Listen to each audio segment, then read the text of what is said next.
கடகராசி அன்பர்கள் உங்களுக்கு வந்து பாருங்க, இந்த குரு பகவான் லார்ட் ஆஃப் 6 and 9, அதாவது ருணரோக சத்ருஸ்தானத்துக்கும் அதிபன் குரு பகவான் தான். அதே மாதிரி பார்த்தீங்கன்னா பாக்கியஸ்தானத்துக்கும் அதிபன் யாரு அப்படின்னு குரு பகவான் நல்லா இருக்காரு, அதை மட்டும் பார்த்துக்கோங்க சரிங்களா.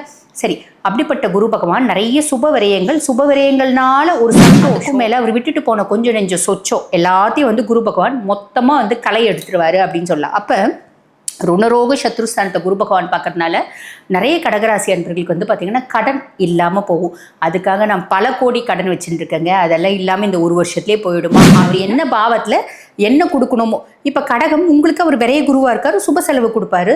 இந்த ஒரு வருஷத்தில் சாலிடாக எல்லா நல்லதும் செஞ்சுட்டுவாரு, கவலையே வேண்டாம்.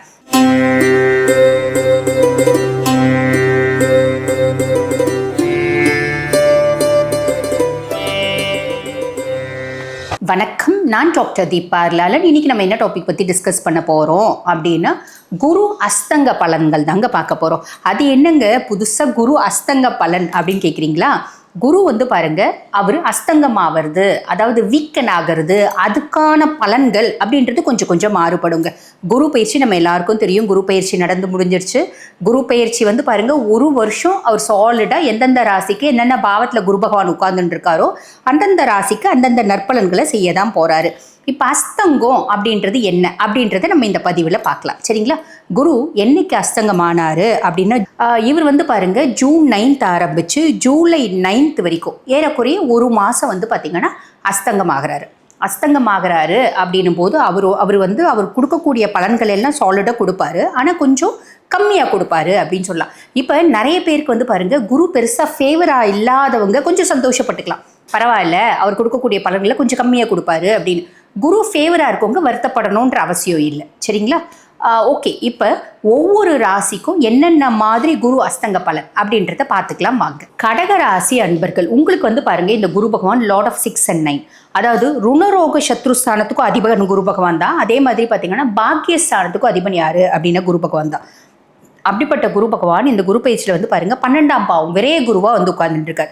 நிறைய கடகராசி அன்பர்கள் விரைய குரு அப்படின் போது முதல்ல பயந்தாங்க. இப்போ பதிவை பார்த்துட்டு இருக்கவங்களுக்கு தெரியும், பார்க்காதவங்களுக்கு நான் சொல்றேங்க, விரைய குரு அப்படின்னா விரையும் அப்படின்னாலே செலவு தான். இங்க 12ஆம் பாவத்தில் வந்து உட்கார்ந்துட்டு இருக்க குரு பகவான் உங்களுக்கு என்ன மாதிரி செலவுகளை கொடுப்பாரு அப்படின்னா சுப செலவுகளை கொடுப்பாரு. ஏன்னா அஷ்டமத்து சனியில் 2.5 வருஷம் நிறைய கஷ்டப்பட்டாச்சு, இப்போ சனியே நிறைய நல்லது செய்ய போகிறாரு. அதுக்கும் மேலே குரு பகவான் விரைய குருவாக இருந்து நிறைய சுப விரயங்களை கொடுக்க போகிறார். அப்படின்னா என்ன, நிறைய கடகராசி அன்பர்கள் வந்து பாருங்கள், வீடு வாங்குவீங்க, கார் வாங்குவீங்க, பிள்ளைங்களுக்கு வந்து திருமணம் அப்படின்றது ஒன்று நடக்கும், கல்யாணம் பண்ணலாம், பிள்ளைங்களை வெளிநாட்டுக்கு அமுச்சு படிக்க வைக்கலாம், இப்படி நிறைய விஷயங்கள் நடக்கும். இப்போ நிறைய பேர் போடுவீங்க, எங்கெங்கே சாப்பாட்டுக்கே வழி இல்லைங்க, இந்த ஒரு வருஷத்தில் நடக்கும். சுய ஜாதகத்தில் குரு பகவான் நல்லா இருக்காரா, அதை மட்டும் பார்த்துக்கோங்க சரிங்களா. சரி, அப்படிப்பட்ட குரு பகவான் நிறைய சுபவிரயங்கள்னால ஒரு சந்தோஷம், ஒரு செலவு, அந்த செலவுனால ஒரு மகிழ்ச்சி, திருப்தி, சந்தோஷம், பெருமை இதெல்லாம் கொடுப்பாரு அப்படின்னு சொல்லலாம். கடைசி எதுவுமே இல்லைனாலும் குழந்தைக்கு அட்லீஸ்ட் பர்த்டே பார்ட்டியாவது செலிப்ரேட் பண்ணுவீங்க, புரியுதுங்களா? அந்த மாதிரி ஏதோ ஒரு ஹாப்பினஸ் அப்படின்றது வீட்டில் இருக்குது இந்த ஒரு வருஷத்தில் கண்டிப்பாக. அதே மாதிரி அவர் 12ஆம் பாவத்துலேருந்து 4ஆம் பாவத்தை பார்க்குறார், சுக தாயாஸ்தானத்தை பார்க்குறார். நிறைய கடகராசி அன்பர்களுக்கு அம்மா ரீதியாக இருந்து வந்த ஒரு மென்டல் ப்ரெஷர்ஸ் குறையலாம். அந்த மென்டல் ப்ரெஷர்ஸ் அப்படின்றது வந்து பாருங்கள், உங்களுக்கும் அம்மாவுக்கும் மனஸ்தாபம், மனசஞ்சலம், ஃபேமிலியில் வந்து பாருங்கள் சம் கான்ஃப்ளிக்ட்ஸ்னால நீங்களும் அம்மாவும் பேசாமல் இருக்கிறது, நீங்களும் அம்மாவும் வந்து பாருங்கள் அம்மா உங்களுக்கு முழுசும் சப்போர்ட் பண்ணாமல் இருந்தது, இதெல்லாம் மாறுங்க. அதே மாதிரி ஒரு சிலருக்கு வந்து பாருங்கள் அம்மாவுக்கு உடல் ரீதியான உபாதைகள் இருந்துச்சு, அந்த உடல் ரீதியான உபாதைகளில் ஒரு இம்ப்ரூவ்மெண்ட் அப்படின்றது கிடைக்கும். ஆக நிறைய கடகராசி என்பவர்களுக்கு அம்மானோட ஒரு மாரல் சப்போர்ட்டு, ஃபிசிக்கல் சப்போர்ட்டு அப்படின்றது, எக்கனாமிக்கல் சப்போர்ட்டும் நிறைய பேர் கிடைக்கிறது உண்டு, அதெல்லாம் கிடைக்க வாய்ப்புங்க. அதே மாதிரி பாருங்கள் சுகஸ்தானம் அப்படின்றதுனால எல்லா கம்ஃபர்ட் ஜோனும், இந்த அஷ்டமத்து சனியில் இழந்த கம்ஃபர்ட் எல்லாம் திருப்பி கிடச்சிடும். குருவை சனியே கொடுப்பாரு உங்களுக்கு, பாக்கிய சனியாக இருந்து, அதுக்கும் மேலே குருவும் அந்த கம்ஃபர்ட் எல்லாம் கொடுப்பாரு அப்படின்றதுல எல்லலும் சந்தேகம் வேண்டாம். அதுக்கும் மேலே விரைய குருவாக இருந்து 6ஆம் பாவத்தை பார்க்குறாரு, ருண ரோக சத்ருஸ்தானம். சனியே வந்து பாருங்க கடன், எதிராளி, நோய் எல்லாத்தையும் நிவர்த்தி பண்ணுவார். அதுக்கும் மேலே அவர் விட்டுட்டு போன கொஞ்சம் நெஞ்ச சொச்சம் எல்லாத்தையும் வந்து குரு பகவான் மொத்தமாக வந்து களை எடுத்துருவாரு அப்படின்னு சொல்லலாம். அப்போ ருணரோக சத்ருஸ்தானத்தை குரு பகவான் பார்க்கறதுனால நிறைய கடகராசி அன்பர்களுக்கு வந்து பார்த்திங்கன்னா கடன் இல்லாமல் போகும். அதுக்காக நான் பல கோடி கடன் வச்சுட்டு இருக்கேங்க, அதெல்லாம் இல்லாமல் இந்த ஒரு வருஷத்துலேயே போயிடுமா அப்படின்னா இட் டிபெண்ட்ஸுங்க. உங்களோட எவ்வளோ கடன் இருக்குது அப்படின்றத பொறுத்து பெருமளவாவது குறையும், அட்லீஸ்ட் பகுதியாவது குறையும். அதில் கவலைப்பட வேண்டாம். கொடுக்கணுன்ற எண்ணம் வரும், நீங்களே நிறைய கொடுக்க ஆரம்பிச்சிடுவீங்க. ஏதோ ஒரு விதத்தில் உங்களுக்கு மணி ஃப்ளோ இருக்கும், ஸோ நீங்கள் கொடுத்துருவீங்க.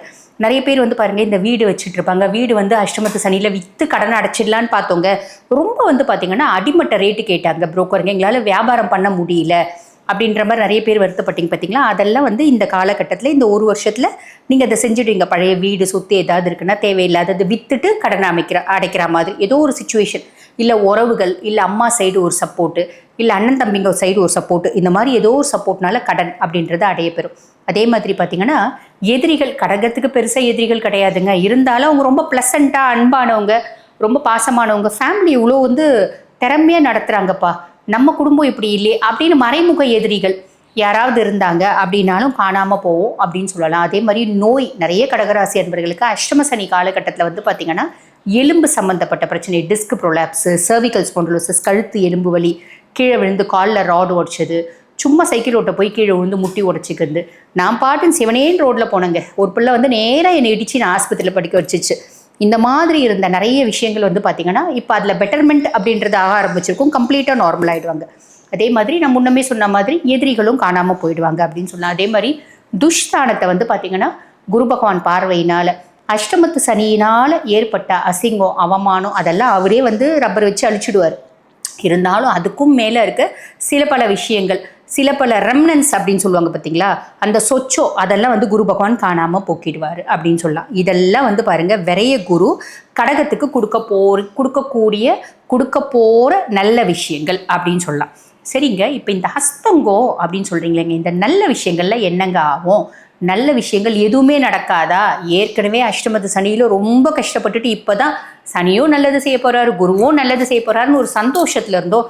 இதுக்குள்ளே அஸ்தங்கோன்னு ஒரு பதிவை போடுறீங்களே அப்படின்னு கேட்டால், இந்த அஸ்தங்கம் அப்படின்ற பதிவு நிறைய பேர் வந்து பாருங்கள் கமெண்ட்ஸில் போடுறீங்க, எங்கெங்கே குரு பயிற்சி ஆயிடுச்சுன்றீங்க, சனி பயிற்சி ஆயிடுச்சுன்றீங்க, ராகு கேது பயிற்சி ஆயிடுச்சுன்றீங்க, ஒன்றுமே நல்லது நடக்க மாட்டேங்குதுங்க அப்படின்னு நிறைய பேர் புலம்புறது அந்த கமெண்ட்ஸில் வருதுங்க. அப்போ நிறைய பேர் வந்து பார்த்திங்கன்னா இந்த மாதிரி கஷ்டப்பட்டாங்க. நான் கூட நிறைய யோசிச்சிருப்பேன், எல்லாம் பயிற்சி ஆச்சு, ரிஷபத்துக்கு நல்லதே இன்னும் நடக்க மாட்டேங்குதே அப்படின்னு. அது என்னோட கும்புறலவும் இருக்க தான் செய்யுது. அப்போ இது என்னென்னா, இந்த அஸ்தங்கம் போது அது எதுவுமே வந்து பார்த்திங்கன்னா குரு கொடுக்கக்கூடிய 100% நல்லது அப்படின்றது நடக்காதுங்க. அப்போ என்ன பண்ணுவார், 50% நல்லது தான் கொடுப்பார், ஆனால் கெடுதல் கொடுக்க மாட்டார்.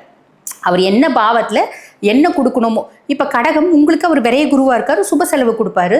இந்த ஒரு வருஷத்தில் சாலிடாக எல்லா நல்லதும் செஞ்சுடுவார், கவலையே வேண்டாம். அப்போ இன்னும் வரலையேன்னு கஷ்டப்படுறவங்க காத்துட்ருங்க அப்படின்னு சொல்கிறேன். நான் வேறு ஒன்றும் இல்லை, ரொம்ப சிம்பிள். எனக்கும் சேர்த்து தான் நான் சொல்லிக்கிறேன். நான் கடகம் இல்லை, பட் பியாண்ட் தட் எனக்கும் நான் சேர்த்து சொல்லிக்கிறேன். ரிஷபமாக இருந்தாலும் சரி, கடகமாக இருந்தாலும் சரி. அதே மாதிரி பாருங்கள், மிதுனம் பெருசாக சூப்பர் டூப்பர் அப்படின்னு சொல்கிறத விட இப்போ துலாம், இவங்க எல்லாருமே வந்து பாருங்கள் அந்த நல்லது நடக்கிற வரைக்கும் இந்த 1 மந்த் அவரோட ஆக்ஷன் வந்து ரொம்ப ஸ்லோவாக இருக்குங்க, நிதானமாக தான் கொடுப்பார். அப்போ 1 மந்த் கழிச்சு அவர் ஃபாஸ்ட்டாக கொடுக்க ஆரம்பிப்பார், ரொம்ப ஸ்பீடாக பலன்களை கொடுக்க ஆரம்பிச்சிடுவார். கவலையப்பட வேண்டாம், ஓகேங்களா? ஸோ தெளிவாக புரிஞ்சிருக்கும்னு நினைக்கிறேன். சரி, பரிகாரம் ஏதாவது இருக்காங்க அப்படின்னா, பொதுவாக வந்து பாருங்கள், உங்களுக்கு முடியும் அப்படின்னா இப்போ தான் அஷ்டமத்து சனியிலேருந்து மீண்டு வந்திருக்கீங்க, ஒரு முறை திருநள்ளாறு போயிட்டு வாங்க.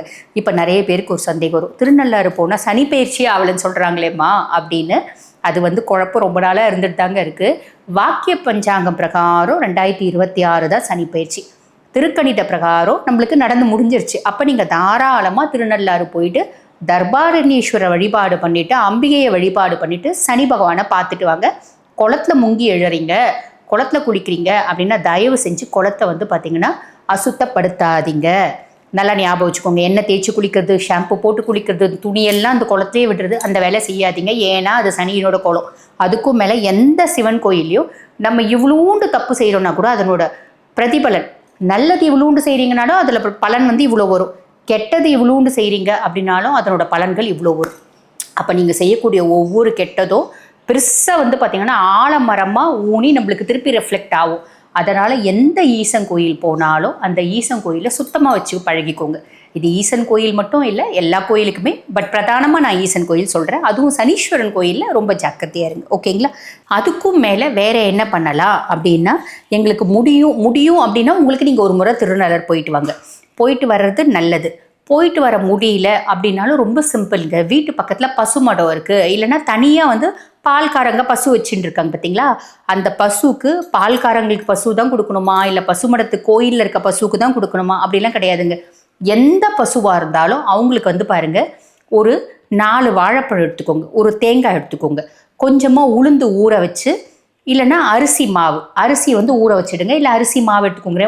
2 விதம் சொல்கிறேன் நான். ஒன்று அரிசி மாவு இல்லை அரிசி, அதை வந்து கஞ்சி மாதிரி காய்ச்சி தேங்காயும் வாழைப்பழமும் வெல்லமும் நுணுக்கி போட்டு அதை கொண்டு போய் கஞ்சி வைங்க. இல்லைன்னா உளுந்து ஊற வச்சு இதையே செஞ்சு கஞ்சி மாதிரி செஞ்சு உளுந்தங்கஞ்சி எடுத்து போய் கொடுங்க. நிறைய நல்லது நடக்கும். இப்போ ஒரு சிலர் கேட்பாங்க, ஏங்க இப்போ நாங்கள் வந்து குரு அப்படின்றதுனால இந்த மூக்கடலை ஊற வச்சு நாங்கள் கஞ்சி செய்யலாமா, கடலைப்பருப்பு ஊற வச்சு அந்த கஞ்சி செய்யலாமான்னு தாராளமாக அரிசி கஞ்சி இல்லை உளுந்தங்கஞ்சிலே கொஞ்சம் கடலைப்பருப்பு வேக வச்சு நீங்கள் போட்டுக்கலாம். ஓகேங்களா? இல்லை மூக்கடலை வேக வச்சு போட்டுக்கலாம். எந்த தப்பும் இல்லை, நிறைய நல்லது நடக்கும். கவலையே பட வேண்டாம். வாழ்த்துக்கள். இப்போ நான் சொல்லியிருக்கிறது வந்து பார்த்தீங்கன்னாங்க, குரு அஸ்தங்கத்துக்கான பலன்கள், ஒவ்வொரு ராசிக்கும் என்னென்ன மாதிரி பலன்கள் வரப்போகுது அப்படின்றத சொன்னேன். ஓவராலாக என்ன சொன்னோன்னா, எல்லா பலன்களும் குரு கொடுக்கக்கூடிய பலன்கள் அப்படியே தான் இருக்கும், கொஞ்சம் கம்மியாக வரும், அவ்வளோதான். இதை நான் வந்து ஒவ்வொன்றுத்தையும் சொல்கிறேன், திருப்பியும் நான் சொல்கிறேன் உங்கள் மனசில் பதியணும் அப்படின்றதுக்காக. இப்போ இந்த பதிவை பார்த்துட்டு இருக்கோங்க. இப்போ நாங்கள் வந்து பாருங்கள், வாழ்க்கையில் ஒரு பெரிய முக்கியமான விஷயத்தை முடிவெடுக்கும் தருணத்தில் இருக்கோம். திருமணம் பண்ணலான் இருக்கோம். நீங்கள் எந்த ராசியானா இருக்கல, திருமணம் பண்ணலான் இருக்கோம், ஃபாரின் போகலான் இருக்கோங்க, இந்த மாத காலகட்டத்துக்குள்ளே பண்ணலான் இருக்கோம். எங்கள் சுய ஜாதகத்தை பரிசீலனை பண்ணிக்கணும் அப்படின்னா ரொம்ப சிம்பிளுங்க. என்கிட்ட பரிசீலனை பண்ணிக்கணும் அப்படின்னு விருப்பப்பட்டீங்கன்னா, நான் பேசிகிட்டு இருக்கும்போதே என்னோட நம்பர் வந்து கீழே டிஸ்பிளேல கொடுத்துருப்பாங்க, 9994366066. இந்த நம்பருக்கு ஃபோன் பண்ணாதீங்க, ஹைன்னு வாட்ஸ்அப்பில் ஒரு மெசேஜ் பண்ணுங்கள். ஸ்டாஃப் உடனே ரெஸ்பாண்ட் பண்ணி அப்பாயின்மெண்ட் ஃபிக்ஸ் பண்ணி கொடுப்பாங்க, பேசிக்கலாம். நன்றி.